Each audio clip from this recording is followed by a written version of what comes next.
Hey, welcome back to the channel. Something a bit different. This is start of a series where I'm going to be looking at Vampire the Requiem. So role-playing content. And I'll be honest up front, my role-playing game videos never get the same attention as wargaming and stuff. But that's okay. I'm going to keep making them anyway.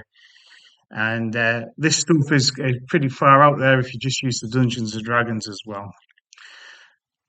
But I'm going to keep making it anyway because this channel's a hobby, and like any good hobby, sometimes you end up talking about the thing that's been rattling around your head for years.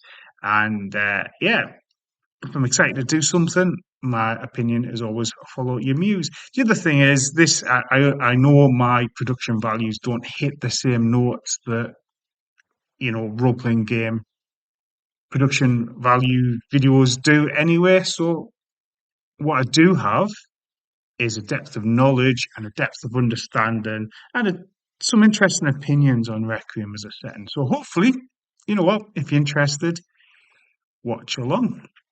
The pictures that are scrolling through at the moment is my Requiem collection of books.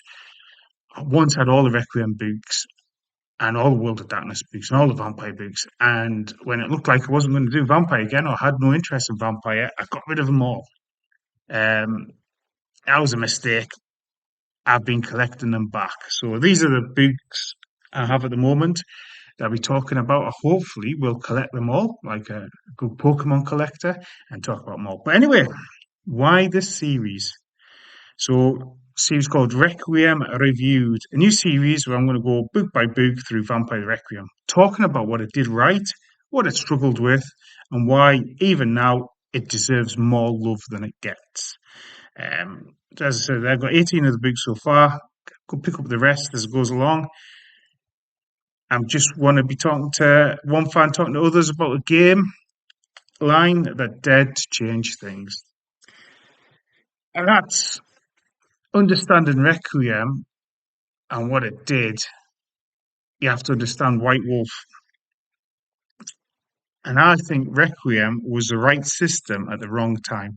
Essentially, when it was launched, White Wolf hit the reset. It had three editions of Vampire the Masquerade, massively popular. It was LARPing. At one point, I think it was outselling Dungeons and Dragons. It had hundreds of releases.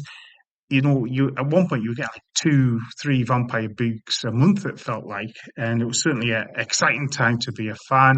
I was going to 6+ live action games a month, running games so far into it, and then White Wolf hit the reset button. They did it really clumsily, really badly. They almost blamed the fans for it.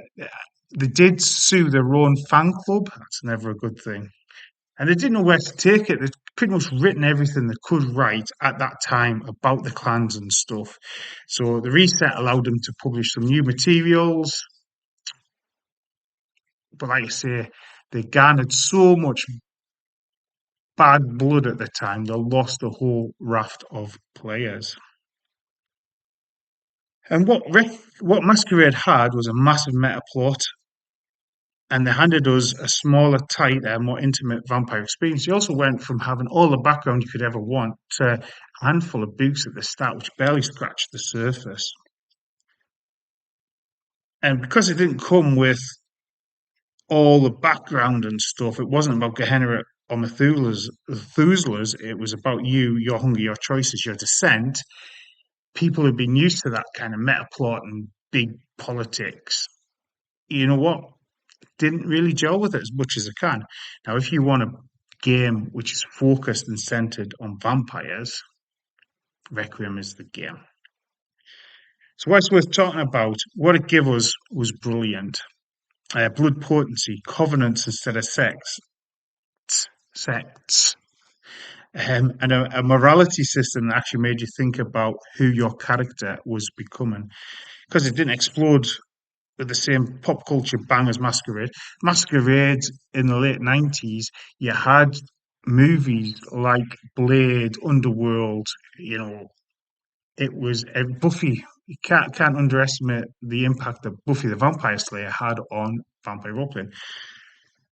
because that had kind of moved on a bit, it sort of faded into the background. For me, Requiem was a brilliant experiment, a vampire game that wanted to be something more grown up than Masquerade. Less eyeliner and trench coats, or katanas and trench coats, more shadows and masks. And yeah, I believe it deserves more love than it got. And that's what this series is for. Structure and future.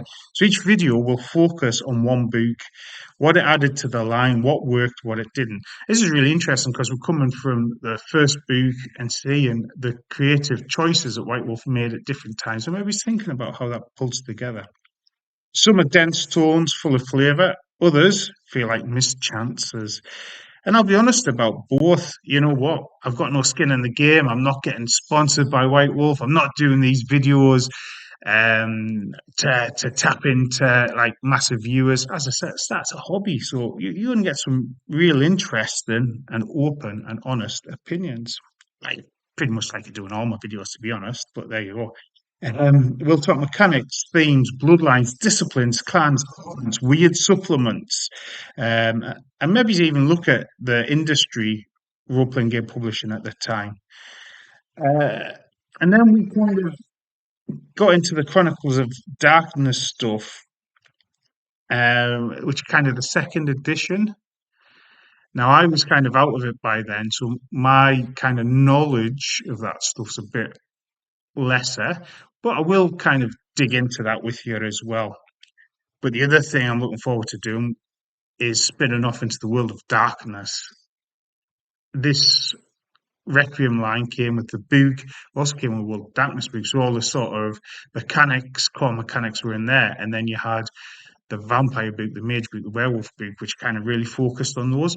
And that actually meant that White Wolf was able to explore the space of the world of darkness and produce some real beautiful gems. I'm really looking forward to talking about some of those books. So, if you're here for Wargaming, and to be honest, if you've got 7 minutes into the video and you're only here for Wargaming, look, I'll say to you, don't worry, I'm still working hard on that too.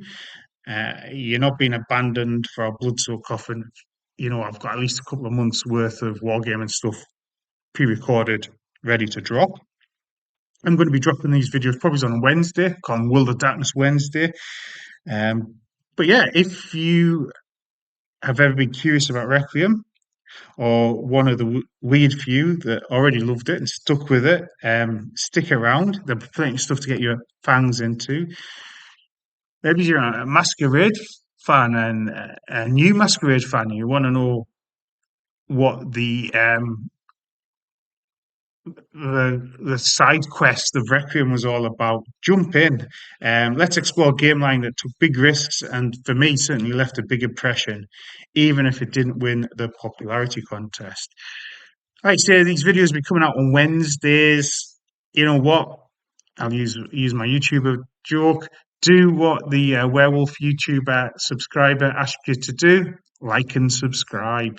Um, and yeah, catch up on the videos. I like to say, share your opinions as well. I do these videos because I enjoy talking about things. So sometimes a bit of back and forth is great as well. Anyway, I look forward to seeing you in the next video, which is probably going to be a two-parter because it's looking at the Requiem book itself. So that's bye for now. Goodbye.